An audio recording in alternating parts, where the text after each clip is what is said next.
시작은 마켓 시그널과 함께 해보시죠. 주말 사이 이틀 동안 이뤄졌던 미국과 중국 간의 무역 협상, 긍정적인 소식으로 일단 마무리가 됐습니다. 이 소식을 기다리고 있었던 지난주 금요일 뉴욕 증시의 지수부터 좀 체크를 해보도록 할 텐데요. 전반적으로 보합권에 머무른 모습을 체크를 해볼 수가 있겠습니다. 확실히 기대감은 있기는 있지만 일단은 눈치 보기 장세가 이어졌던 지난 금요일이었는데요. 트럼프 대통령이 적극적으로 주식을 매수할 시기다라고 코멘트를 남겼음에도 불구하고 일단은 주말 사이에 있을 이 협상을 놓고 많은 사람들이 긴장의 끈을 놓질 않았습니다. 자, 그렇다면 주말 사이 있었던 주요 이슈들 헤드라인 형태로 함께 좀 만나보도록 하겠습니다. 주요 경제 한 줄 픽 체크를 해보도록 할 텐데요. 일단 가장 중요했던 건 바로 미국과 중국의 만남이 되겠죠. 미국 재무부 장관도 끝나고 나서 실질적으로 진전이 있었다라는 평가를 내놨는데 어떤 내용들이 전해졌을지 영상을 통해서 먼저 체크해 보겠습니다. Good afternoon. I'm happy to report that we made substantial progress between the United States and China in these very important trade talks. We will be giving details tomorrow, but I can tell you that the talks were productive. We had the Vice Premier, two Vice Ministers who were integrally involved, Ambassador Jameson and myself, and I spoke to President Trump, as did Ambassador Jameson last night, and he is fully informed of what is going on.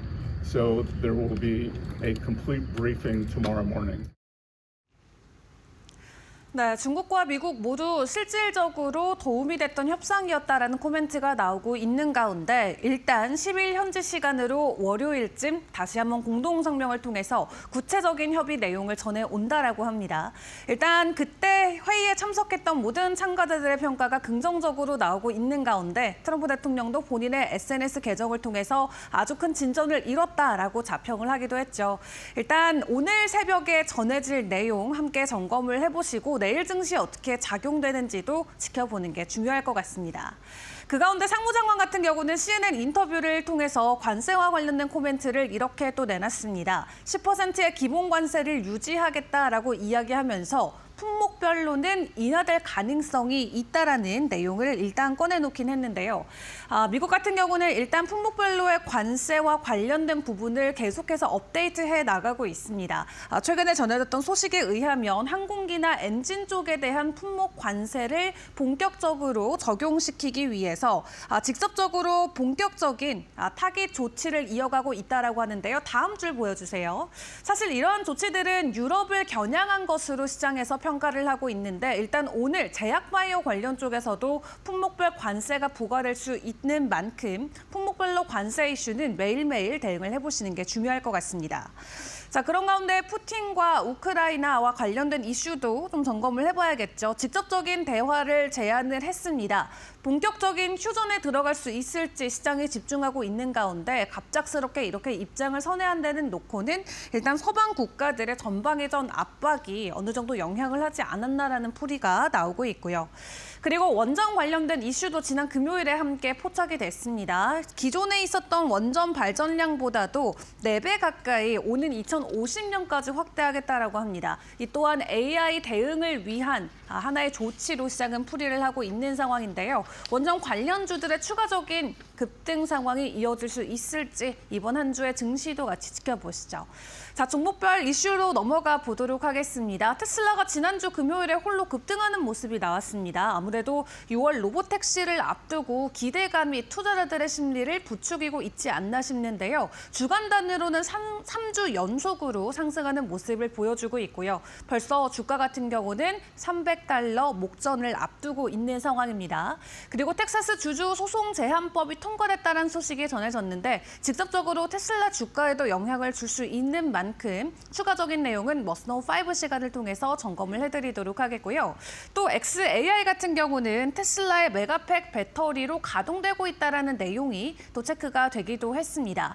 이렇게 테슬라와 관련된 이슈들이 최근에 테슬라 주가의 변동성을 키우고 있다는 평가도 나오고 있고 엔비디아 관련된 이슈로는 중국을 겨냥하기 위해서 더 저가 사양의 칩을 현재 만들고 있다라고 합니다. 본격적으로 7월에 출시될 예정이라고 하고요. 그리고 미중 무역 간에 좀 긴장이 완화되는 조짐이 나오면서 월가에서도 긍정적으로 평가하고 있는 산업과 종목들이 있습니다. 뱅크 오브 아메리카는 대표적으로 GE 헬스케어를 꼽아주기도 했는데요. 사실 미중 무역 갈등 이후에 가장 가파르게 주가 하락을 보였던 만큼 더 빨리 주가 반등에 나설 수 있다는 게 그 선정 이유의 배경이었습니다. 자, 그리고 주말 사이 비트코인은 추가적인 가격 반등을 보여줬습니다. 오랜만에 급등 랠리가 이어지고 있는 가운데 월가에서는 이번 주 안으로도 비트코인이 사상 최고치를 다시 한번 돌파할 수 있다는 기대감을 보여주고 있습니다. 현재 10만 5천 달러 선 부근에서 가격 횡보를 이어가고 있는데 추가적인 가격 상승에 대한 기대감 계속해서 키워봐도 괜찮을지 함께 지켜보시죠. 자, 그렇다면 이런 전반적인 시장 분위기 전화 연결을 통해서 좀 더 나눠보도록 하겠습니다. 오늘은 김상윤 이데일리 뉴욕 특파원과 함께 해보겠습니다. 나와 계실까요? 네, 김상윤 특파원입니다. 네, 일단 주말 사이 있었던 미중 협상 소식부터 좀 점검을 해봐야 될 것 같습니다. 주요 내용들 함께 체크해 보시죠. 네, 양측의 가격이 상당히 깊었던 만큼 이번 회담은 단순히 브레이킹 수준일 것이란 관계적이었지만 달리 상당한 성과가 나 보입니다. 모두 상당한 진전이라고 발표했기 때문이죠. 스콧 베센트 미국 장관과 허니펑 국무총리를 중심으로 향을 지속할 수 있는 새로운 만들기로 뜻을 모았습니다.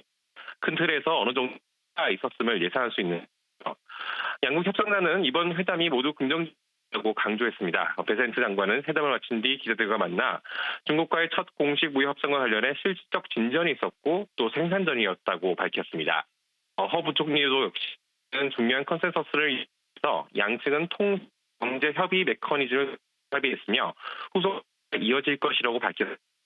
또한 중국은 통상 협상에서 항상 윈윈을 추구했다며 중국은 미국과 협력해 차이는 관리하고 협력 분야를 확대할 준비가 돼 있다고 말했습니다.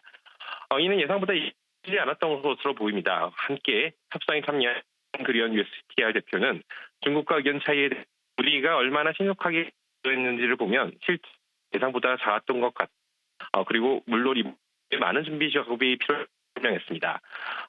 대통령도 전날 자신의 트루스 소설에서 이번 협상을 전면적 재설정이라고 평가하면서 우호적이면서도 건설적인 방식으로 이뤘다고 밝히기도 했습니다. 다만 이날 구체적인 협상 결과는 나오지 않았습니다. 양측은 현지 시간 12일 공동 성명 형식으로 협상 관련 내용을 자세하게 발표할 것으로 예상됩니다. 네, 주말 사이 있었던 미중 협상 내용 먼저 점검을 해봤습니다. 다만 이 전화 연결 상태가 고르지 못해서 저희가 다시 한번 전화 연결을 시도를 해보도록 하겠고요. 일단 베센트 재무장관의 말을 빌려서 체크를 해보자면 이 substantial progress, 상당한 진전이 있었다라는 발언을 직접적으로 내놨습니다. 그리고 동일하게 중국 쪽에서도 긍정적인 평가가 일단 확인이 됐죠. 실질적인 진전이 있었고 생산적이었다라고 두 국가에서 모두 평가를 하고 있는 가운데 트럼프 대통령도 본인의 SNS 계정을 통해서 실질적인 긍정적인 이 평가가 잇따르고 있다라고 이야기하면서 중국과의 의견 차이는 있긴 하지만 얼마나 신속하게 대처하는지가 중요하다. 그리고 중국이 우리를 위해서 시장을 개방했으면 좋겠다라는 내용을 전달을 하기도 했습니다. 다만 일기 때와 좀 다른 점은 중국의 일기 때는 미국에 직접 방문을 했었지만 이번에는 그 중간 지점에서 만났다라는 점도 외교적으로는 큰 차별점을 가지고 있다라는 평가가 이어지고 있는데요. 자, 그렇다면 트럼프 대통령이 협상 시작 전에 대중 관세율이 80%가 적정할 것이다라고 이야기를 했던 부분을 놓고는 시장이 어떻게 평가하고 있을지도 함께 체크를 해봐야 될 것 같습니다. 해당 코멘트는 저희가 어떻게 좀 분석을 해보면 좋을까요? 네, 양측은 관세를 둘러싼 치킨 게임을 해왔죠. 트럼프 대통령은 취임 이후 중국산 제품에 대한 관세를 지속적으로 인상해 총 145%까지 끌어올렸고 이는 펜타닐 유입 차단, 중국의 대미 무역 흑자 해소, 그리고 중국의 보복 조치에 대응하기 위한 것이라고 주장해왔습니다. 이에 중국도 미국산 제품에 대해 최대 125%의 보복 관세를 부과하며 맞서왔죠. 이처럼 관세를 둘러싼 치킨 게임이 이어지며 양국 무역은 사실상 단절 상태에 빠졌습니다. 양측의 관세 수준을 얼마나 낮췄을지는 아직 미지수입니다. 트럼프 대통령은 미중 협상이 시작되기 전에 중국에 대한 80% 관세가 적절해 보인다고 언급하며 강경한 입장을 재확인했었죠. 반면 시장의 기대치는 50% 정도입니다. 제가 여기 뉴욕 현지에 있는 기업들을 만나보면 대중 관세율이 50% 이하로 떨어진다면 관세 부담을 안고라도 기업들이 미국의 수출을 이어갈 수 있다는 분위기가 있습니다. 하지만 이상이 된다면 공급망을 다른 국가로 돌려야 하지 않냐 이런 판단을 하고 있습니다. 50% 이하로 관세율이 떨어지냐 이게 시장에서는 가장 큰 관심사가 될 것으로 보입니다. 아울러 중국의 시장 개방입니다. 양국은 이미 2020년 1월 트럼프 대통령 1기 말기에 1단계 무역 합의를 체결한 바 있습니다. 해당 합의에서 중국은 2년간 2천억 달러 규모의 미국산 상품과 서비스를 추가 구매하고 미국은 농업, 금융 부분에 대한 시장 접근을 확대하기로 약속했었죠. 트럼프 대통령 이후 바이든 행정부가 이 합의를 제대로 이행하지 않았다고 거듭 비판해왔는데 이번 협상에서 중국이 어느 정도 시장을 개방했는지도 주목해야 할 포인트입니다. 네, 이렇게 관세 협상이 지속되고 있습니다. 일단 이번 주에 우리가 주목해 볼 부분은 미국에서 발표되는 경제 지표가 되지 않을까 싶은데요. 어떤 부분들 좀 집중적으로 점검을 해보는 게 좋을까요? 네, 투자자들은 이번 주 발표되는 4월 인플레이션 지표의 촉각을 곤두세울 것으로 보입니다. 미 노동부는 화요일 CPI, 그리고 목요일 PPI를 이어 발표합니다. 3월 CPI가 그랬던 것처럼 물가 지수가 기분 좋게 전월비 감소세를 이어갔기를 투자자들은 기대하고 있지만 그럴 것 같지는 않습니다. 현재 월가에서는 4월 근원 CPI가 전월보다는 0.3%, 전년 동월보다는 2.8% 올라갈 것으로 예상하고 있습니다. 3월보다는 조금 상향된 수치입니다. 예상치보다 얼마나 물가가 튀어 올랐을지에 따라 시장은 움직일 것 같습니다. 인플레이션 다시 반등할 것으로 보는 것은 4월부터 트럼프 대통령의 자동차 관세가 시행된 탓입니다. 뱅크 오브 아메리카는 주로 자동차 가격 상승을 통해 물가 지표에 관세 영향이 일부 미치기 시작했을 것으로 판단한다고 분석하고 있습니다. 이외 소매 판매도 지켜봐야 할 수치입니다. 3월에는 소매 판매가 전월 대비 1.4%나 올랐죠. 여전히 미국 경제가 강하다는 증거입니다. 하지만 4월에는 0.1% 감소했을 것이라는 관측이 나옵니다. 미국의 소비가 건재할지 아니면 관세 영향에 따라 급격히 악화될지도 주목해야 할 주요 지표입니다. 네, 이번 주에 발표되는 인플레 지표 꼼꼼하게 점검해보는 게 중요할 것 같습니다. 지금까지 김상윤 특파원과 함께했습니다. 수고하셨습니다. 네, 감사합니다.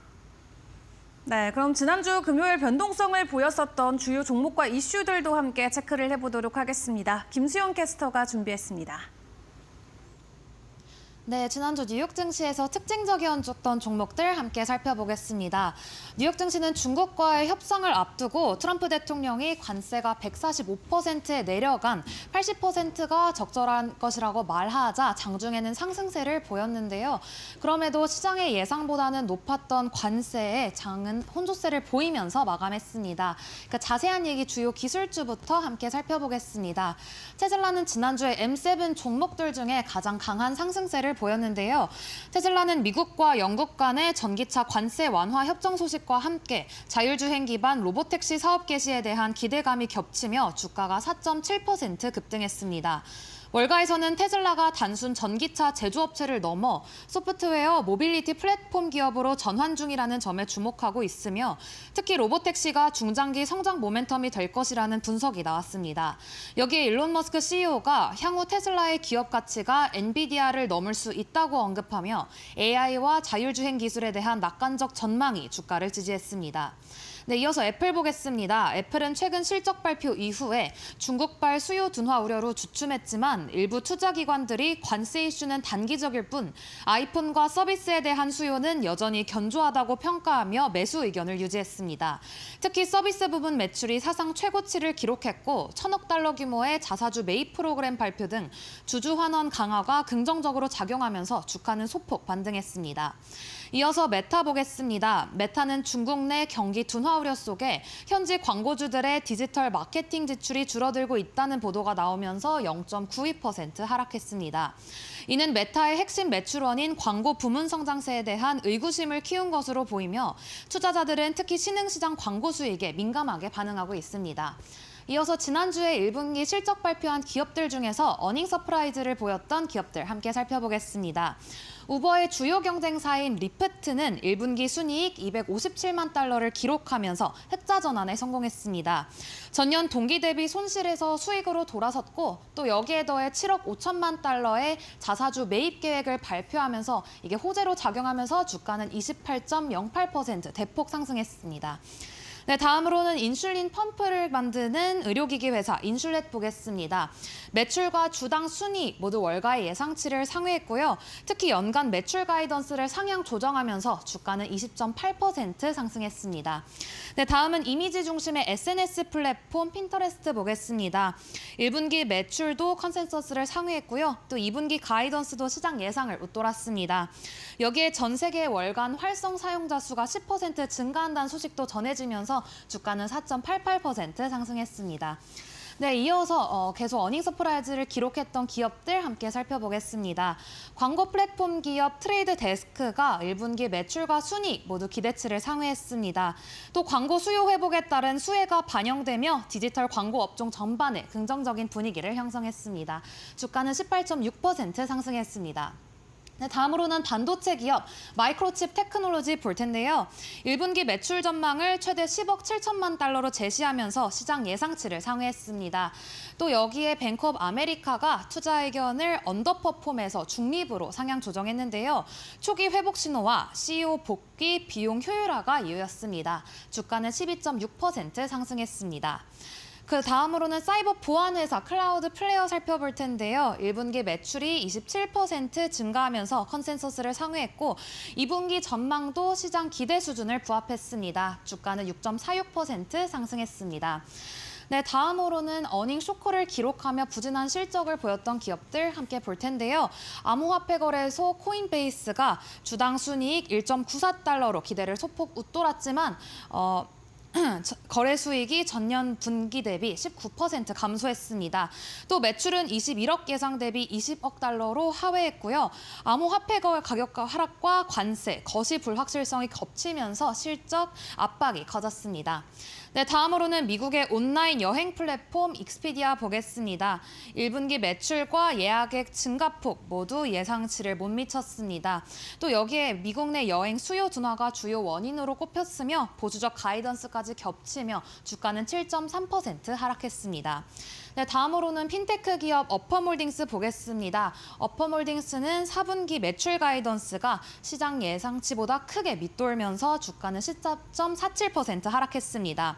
이 어퍼몰딩스의 지금 사고, 나중에 갚는 후불 결제 모델에 대한 성장 둔화 우려가 확대되는 모습이었습니다. 네, 이어서 제약과 바이오 업계도 함께 살펴보겠습니다. 지난주에 제약주는 전반적으로 하락세를 보였습니다. 트럼프 대통령은 미국 내 약값을 다른 선진국 수준으로 낮추는 가장 유리한 국가 정책을 다시 추진하겠다고 밝혔습니다. 이 정책은 미국의 약값을 국제 평균에 맞추는 정책인데요. 이것은 제약사들의 수익성에 큰 타격을 줄 수 있습니다. 이 소식이 전해지면서 제약 바이오 업계 대부분 다 하락하면서 마감했습니다. 일라일릴리는 2.25%, 화이자는 3.0%, 암제는 2.27% 하락했습니다.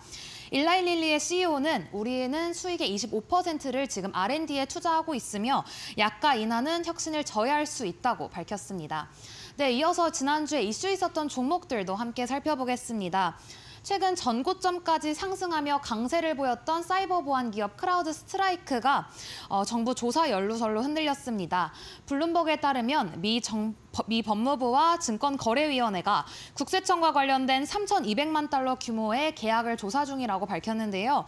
이 과정에서 크라우드 스트라이크 고위 임원들이 해당 계약 내용을 알고 있었는지 여부를 조사하고 있다는 내용이 전해졌습니다. 이런 내용 전해지면서 주가는 4.21% 하락했고요. 정부 거래 신뢰도에도 타격을 받는 모습이었습니다. 네, 이어서 영국 에너지 기업 BP 보겠습니다. 파이낸셜 타임스는 쉐보론과 쉘, 엑손모빌 등 대형 석유 기업들이 이 영국 에너지 기업 BP에 대한 인수 제안을 검토 중이라고 보도했습니다. 이 소식이 전해지자 BP의 미국 주가는 즉각 반응하면서 4.13% 상승했습니다. 네, 다음으로는 어도비 보겠습니다. 어도비는 미국 정부의 소프트웨어를 최대 70% 할인된 가격으로 제공하겠다고 했습니다. 이번 계약은 아크로밧과 사인 등 주요 프로그램을 포함하고 있으면서요. 디지털 전환과 비용 절감을 동시에 노린 조치입니다. 어도비는 이렇게 연방 정부와의 협력을 통해 페이퍼리스 정부 구축을 지원하겠다고 밝히면서 주가는 0.18% 약보합권에 머물렀습니다. 네, 이렇게 해서 지난주 뉴욕 증시에서 특징적인 종목들과 또 1분기 실적 발표한 기업들 자세하게 살펴봤는데요. 앞으로는 오늘 꼭 알아야 할 이슈 5개, 머스노 5로 이어지겠습니다.